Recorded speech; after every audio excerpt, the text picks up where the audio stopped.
Hello, नमस्कार सगळ्यांना. सर्वप्रथम श्री स्वामी समर्थ. कसे आहात तुम्ही सगळे? मस्त आहात ना? मस्तच राहा. तुमचा दिवस खूप चांगला जाऊ दे.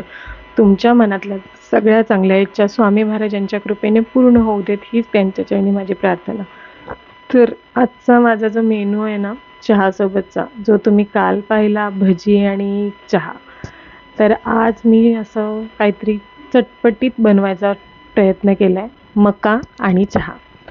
तर याच्यासोबतमध्ये आपल्याला काही जास्त करावं लागत नाही, एफर्ट्स आपले एवढे काही लागत नाही याच्यामध्ये. त्याचे सालं काढले, त्याला छान असं भाजून घेतलं, लिंबू मीठ वगैरे लावलं की झालं. सोप्पा आणि हलका फुलका नाश्ता पण आहे. तर एकीकडे माझा नाश्ता पण रेडी होतोय आणि एकीकडे मी माझा चहासुद्धा ठेवला होता. तर चहा आणि नाश्ता एकत्र होत असेल तर कोणाला नाही आवडणार, नाही का? कारण संध्याकाळच्या वेळेला सगळ्यांनाच भूक लागते, लहानांपासून मोठ्यांपर्यंत. तर म्हटलं चला आज आपण सगळ्यांसाठीच काहीतरी बनवूया.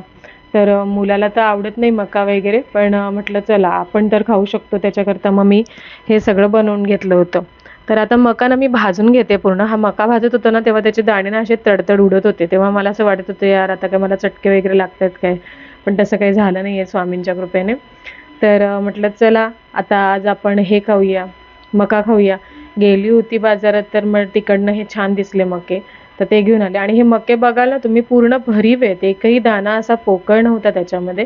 पूर्ण असे भरलेले मके होते. म्हणजे सध्या त्याचा सीझन आत्ता जस्ट चालू झाला, त्याच्यामुळे त्याची क्वालिटी आहे ना खूप चांगली येते. हेच जर तुम्ही नंतर जसं जसं पावसाळा ओसरत जातो ना, तेव्हा तुम्ही आणाल ना मके, तर त्याची थोडंसं तुम्हाला असं दाणे असे कमी असतात त्याच्यामध्ये. आणि काही असे येल्लोमध्ये मिळतात, ज्याला आपण बेबी कॉर्न म्हणतो, आणि काही असे व्हाईट कॉर्नमध्ये मिळतात. तर ते ना असे खूप कडक असतात दाणे. बेबी कॉर्नचे दाणे तसे नसतात, त्याच्यामुळे ते एकदम सॉफ्ट असतात. म्हणजे म्हातारा माणसाने जरी खाल्लं तरी ते सुद्धा त्यांच्यासाठी खूप चांगलं असतं.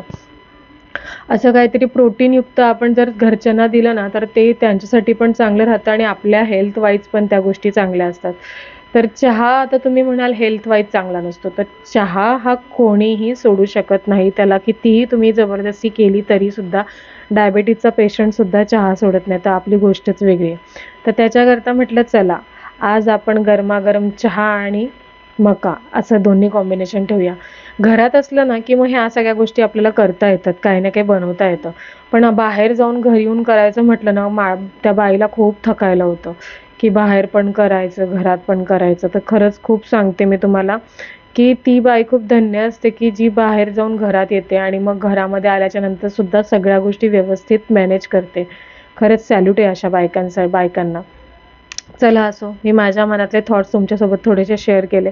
तर आता मी इथे हे सगळं लावून घेते. मीठ आणि मिरची पावडर मी त्याच्यामध्ये एकत्र केली होती, लिंबू लावून घेते त्याच्यामध्ये. तर मला 2 लिंबू लागले होते, कारण प्रत्येक मक्याला मी अर्धा-अर्धा लिंबू वापरला होता, कारण की जास्त प्रमाणात रस त्याच्यामध्ये उतरेल लिंबाचा त्याच्यामुळे.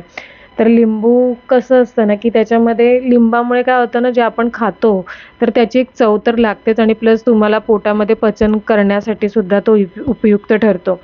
आणि हा मसाला वगैरे तर काय तो रेग्युलरच असतो, त्याच्यामुळे त्याच्याने आपल्याला काय असा वेगळा त्रास होणार नाही आहे. तर आता माझं हे सगळं रेडी झालं होतं.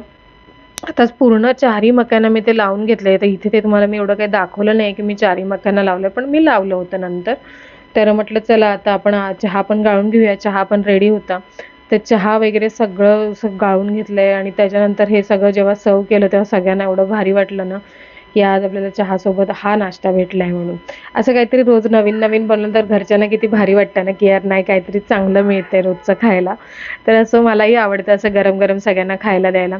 तर बघताय ना तुम्ही किती छान वाफा येत होत्या त्या चहाच्या. तर आज असं मी सगळ्यांना असं गरम-गरम सर्व्ह केलंय. आधी आईंना दिलं, मग बाबांना दिलं, मग नवऱ्याला दिलं, मग मी खाल्लं. मुलाला नव्हतं आवडत त्याच्यामुळे त्याला नाही दिलेलं. तर आता हा चहा, तर ह्या चहाची तर काहीतरी किमयाच असते. प्रत्येकाच्या घरामध्ये चहा हा अगदी आवडीचा विषय आणि माझ्याकडे तर असतोच. तो सकाळी असतो, संध्याकाळी असतो आणि मध्ये कधी वाटला प्यावासा तर आम्ही नक्कीच पितो करून.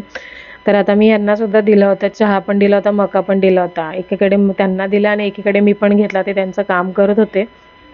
तर मग आता म्हटलं चला आता सगळ्यांना दिलंय तर सगळ्यांनी तर कौतुक केलंच आहे आपल्या मक्याचं.